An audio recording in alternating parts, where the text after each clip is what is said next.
Fala, galera. Beleza? Então, mais um vídeo aqui, né, do Papo Criativo. Grande prazer, mestre, estar aqui com você. Mas antes de começar, também, mais um vídeo nosso, né?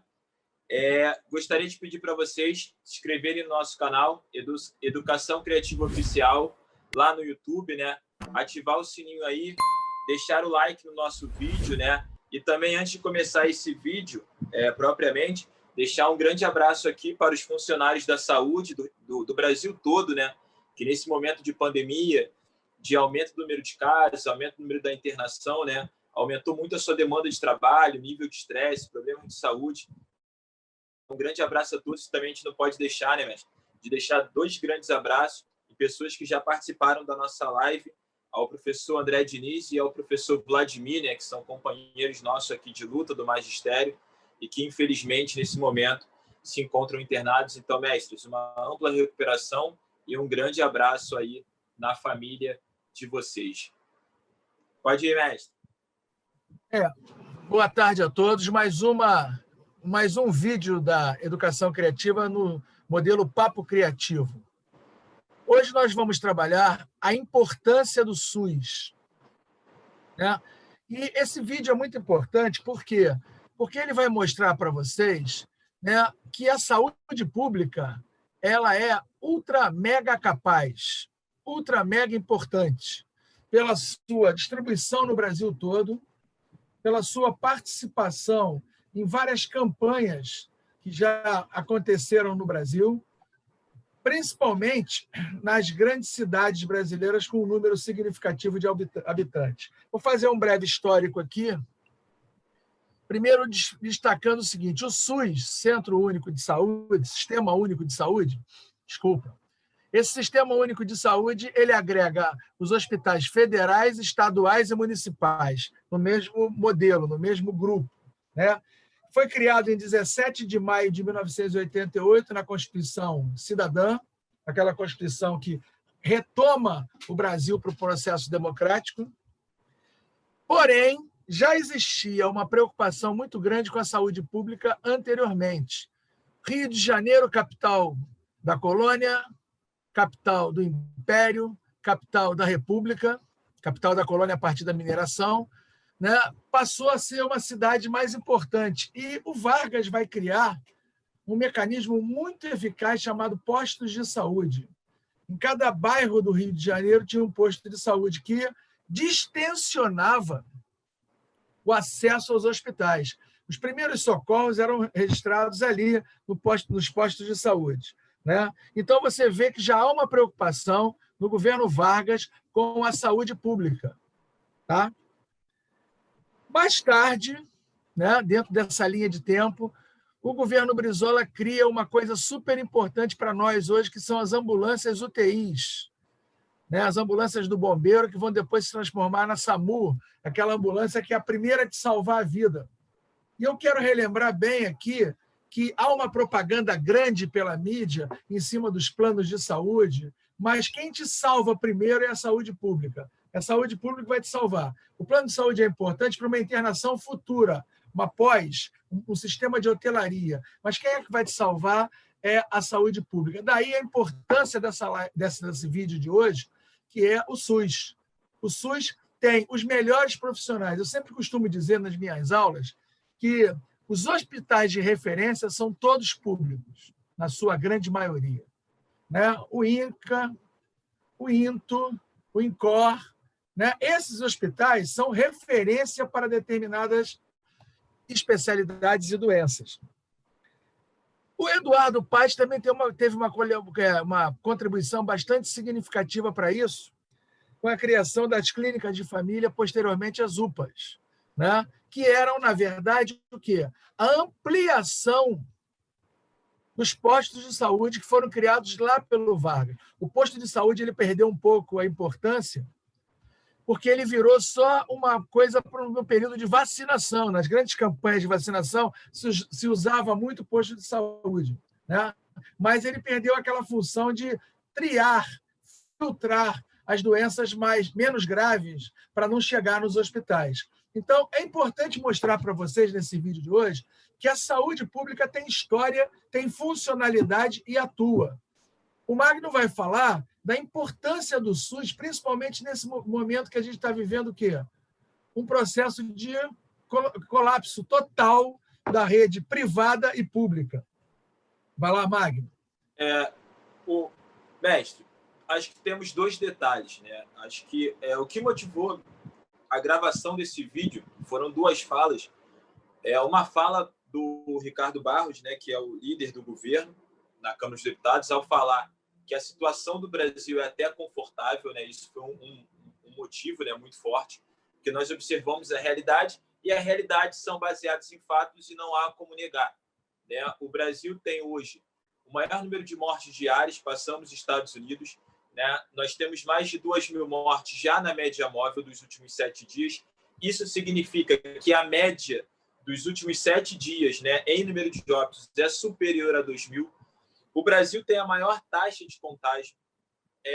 Há uma desorganização, por exemplo, quando nós vamos consultar os dados, né, aqui no Brasil, nós temos 3 fontes de dados e que esses dados nunca são iguais. Por exemplo, nós temos o consórcio dos veículos da mídia, como o Globo.com, como a Folha, como o UOL.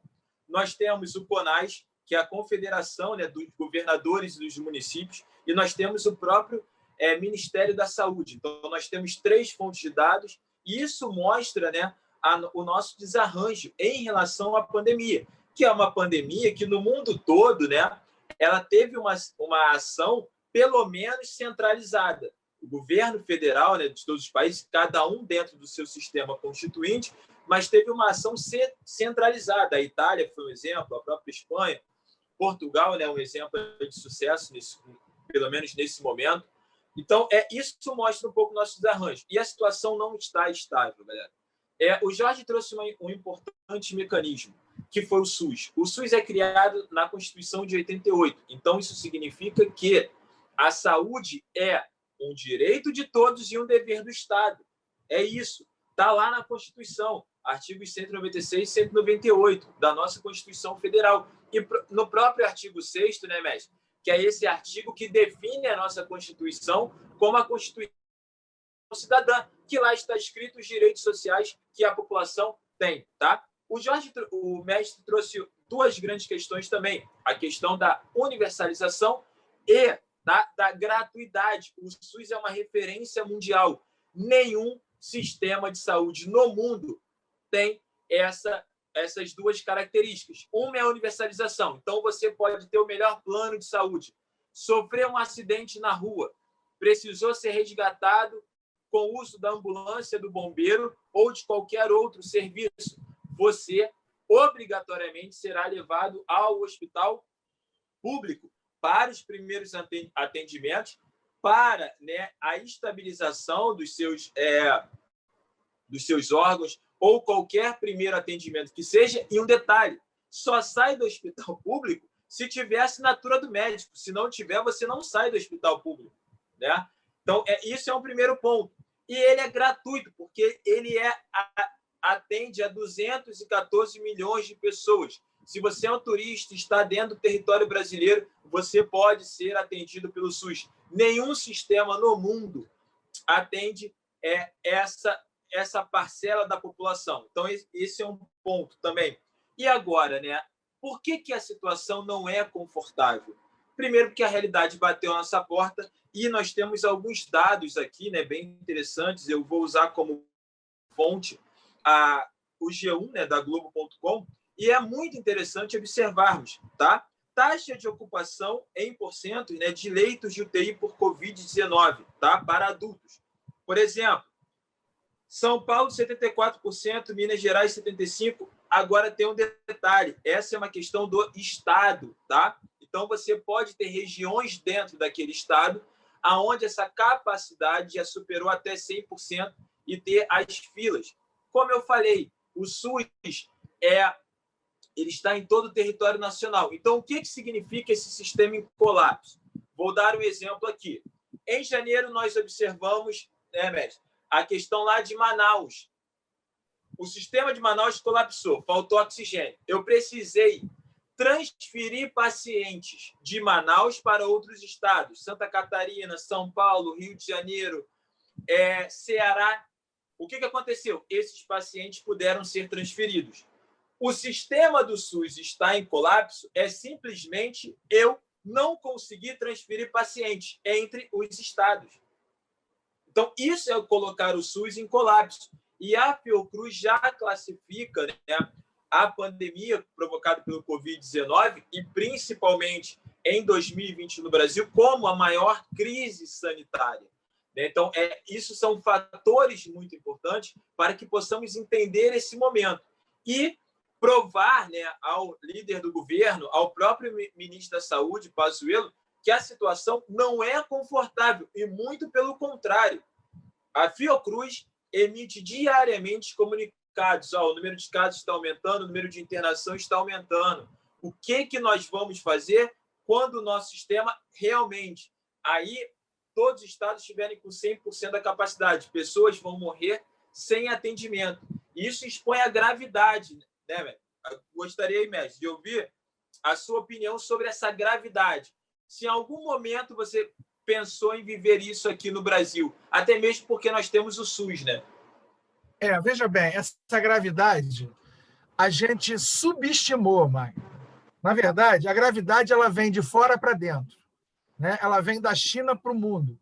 Só que todos os países, como você falou brilhantemente, eles se prepararam para essa gravidade. E a gente não se preparou, né? E o SUS ele ficou totalmente abandonado no que tange a investimento. Hoje eu estava vendo um pronunciamento do vereador Lindbergh, eles vão tirar 300 e tantos milhões da saúde, um processo aí, entendeu? Então, isso aí, dentro de uma pandemia, é impensável. É completamente fora de realidade. O SUS está aí para atender todo mundo, só que não houve um processo de medicina preventiva. A medicina preventiva seria a vacinação e o lockdown, ou isolamento. Certo? A gente não fez nenhuma coisa nem outra. Ora, é uma questão lógica, vai colapsar. Não tenha dúvida. Né? Vai colapsar. Por quê? Porque não tem. Por melhor que seja a estrutura do SUS, ele não tem como aceitar, né, receber esse público todo. Outra coisa importante que a gente tem que dizer para quem está assistindo o nosso vídeo, que você falou assim, essa saúde é gratuita. Não é gratuita não, que você paga imposto. Né? Então, quando você faz um plano de saúde, isso é muito importante, eu falo isso demais para meus alunos, você paga 2 vezes a saúde. Precisou ver ordens do Congresso, do Senado, para que os planos de saúde atendessem pessoas inadimplentes. Você sabe disso? Eles não queriam atender a vida. Não é importante. Não é à toa que a Educação Criativa já está preparando uma live, né, que vai ser no dia 25, que é no Brasil, o capital vale mais que a vida. Então, o SUS é super importante por todos esses aspectos. Outro aspecto importantíssimo que a gente tem que abordar aqui. Os médicos do SUS são concursados. Ninguém entra pela janela. São os melhores, né, mestre? Ninguém é amigo do amigo, certo? Ninguém é apadrinhado. Você tem concurso. As provas de residência para Souza Guiar, Miguel Couto, são dificílimas. Você pega a nata da medicina, da enfermagem, da fisioterapia. Então, só que existe dentro da mídia o quê? Sul América, Unimed, Amil, são anunciantes da televisão. Então, é óbvio que a televisão ela faz. Eu vejo, senhoras e senhores, uma campanha sistemática na TV Globo, principalmente nos seus jornais regionais, contra a saúde pública. Olha, o hospital está abandonado porque é uma superpopulação. Está abandonado porque as UPAs pararam de funcionar, principalmente com o governo Crivella. Ele abandonou essa saúde da família que o Eduardo Paes colocou. E é óbvio que isso vai determinar o quê? Uma superlotação nos hospitais. Você tem que fazer a reportagem com dignidade, falando como você falou brilhantemente, em cima do fato, não usar o fato para se beneficiar. Só para poder exemplificar, né, mestre? Nós tivemos um caso, o próprio Mais Médico, né? Quando chega o próprio Mandetta, que durante algum tempo foi elogiado por sua ação durante o início ali da pandemia, ele era o ministro da Saúde, mas ele foi muito grande nas áreas periféricas dos grandes centros urbanos e também no interior do Brasil, que segurou muito a questão da saúde, principalmente a saúde da família. Né? Trouxeram médicos cubanos que são especializados em saúde da família, que não há... Então, foi muito importante para segurar o impacto e a prevenção de muitas doenças. Não, isso aí que no interior do Brasil e nas áreas periféricas, né? Isso aí que você falou é super importante, porque a gente está falando de pandemia. O troço é antes da pandemia. Quando eles mandaram os médicos cubanos embora, não tinha pandemia nenhuma.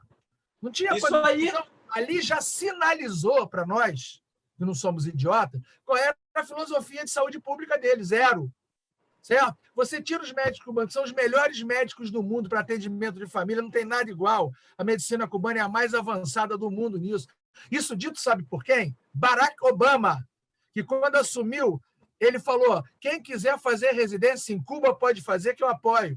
Porque ele sabe da importância da medicina cubana. Né? Aí, tirando a ideologia de lado, tirando os resquícios da Guerra Fria. E o cara, antes da pandemia, mandou os cubanos embora. E dentro de um processo de... Esse cara ressuscita a Guerra Fria. Né? A Guerra Fria acabou em 91, ele está ressuscitando a Guerra Fria em 2018. Certo? Eu acho que a gente deu, né, nesse vídeo aqui para vocês uma visão que era o nosso propósito, a importância do SUS. Não é, Magno? E além da importância do SUS, é dizer que a situação, muito pelo contrário, não é confortável. Porque esse discurso que a situação é confortável pode ser perigoso, principalmente para a parcela da população que acredita que você ainda tem uma rede de atendimento nos hospitais e vai começar, ou retornar, né, a fazer aglomerações desnecessárias. Ninguém aqui é contra a pessoa sair para trabalhar, ela precisa para sobreviver. A nossa questão são aglomerações desnecessárias, como festas, como ir a bares e você perceber que está lotado e continuar. Então, assim, a situação não é confortável, muito pelo contrário. Relatos, e aqui também vale um detalhe, né? Quando você vê na imprensa, tá faltando leito de UTI. Não é só leito de UTI que vai começar a faltar. Você tem que entubar um paciente, então você tem que ter uma anestesia, você tem que ter equipamentos, você tem que ter uma equipe médica. Formar uma equipe médica e, principalmente, uma equipe médica intensivista demora anos. É difícil. E é muito difícil. Formar enfermeiros intensivistas é pelo menos mais 2 anos para além da enfermagem. Você precisa da residência, assim como o médico precisa. Você tem que ter uma experiência, você está lidando com situações com superlotação. É como se fosse realmente uma medicina de guerra, que é uma expressão que a gente usa muito aqui no Rio de Janeiro, né, para exemplificar a nossa medicina. E a situação é muito grave em vários estados. Então, e agora é em todas as regiões do Brasil. Mato Grosso, Brasília, você tem a região norte, né? A região sudeste. Se a região sudeste é que tem maior número de leitos por 100 mil habitantes, se ela colapsar, significa que o Brasil todo entrou em colapso. Isso também é um fato. É um dado estatístico, é uma realidade estatística. Se a região sudeste colapsar como é a projeção, significa que o Brasil todo entrou em colapso. É isso aí, gente. Então, mais uma vez, a gente agradece a presença de vocês. Foi muito boa essa participação hoje. Parabéns, Magno, pela sua exposição. Obrigado, mestre. Muito obrigado, pelo conhecimento, por esse bate-papo. Por favor, entrem lá no nosso canal Educação Criativa Oficial. Entrem no sininho, batam lá e dá um likezinho para nos fortalecer dentro das redes sociais. Um abraço a todos. Valeu, galera. Um abraço.